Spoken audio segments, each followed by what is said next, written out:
अशा अनेक किस्से आहेत, जसं की बाळाच्या हृदयामध्ये होल आहे.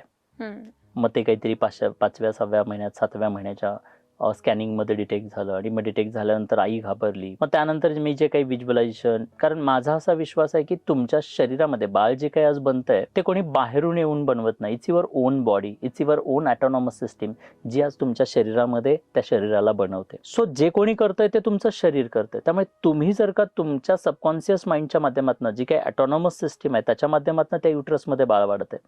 मग या ॲटोनॉमस सिस्टीमलाच म्हणजेच तुमच्या सबकॉन्शियस माइंडला गेलात आणि त्या माध्यमातून तुम्ही जर का तिथे इन्स्ट्रक्शन्स दिल्या किंवा तसं व्हिज्युअलायझेशन केलं, तशा काही ॲक्टिव्हिटीज केल्या, तर निश्चित ते बाळ म्हणजे चेंज होऊ शकतं. कारण रिजनरेट करण्याची, ते रिपेअर करण्याची ऑलरेडी आपल्या शरीरामध्ये ती कपॅसिटीज आहेत. आणि त्याचा परिणाम असा दिसला की हजारो केसेस आहेत माझ्याकडे अशा, की बाळाच्या स्कॅनिंगमध्ये बाळाच्या हृदयाला होल आढळलं. 2-3 महिने ही चांगली प्रोसेस फॉलो केली आणि डिलिव्हरी नंतर बाळामध्ये कसलेही इश्यूज नाही आहेत.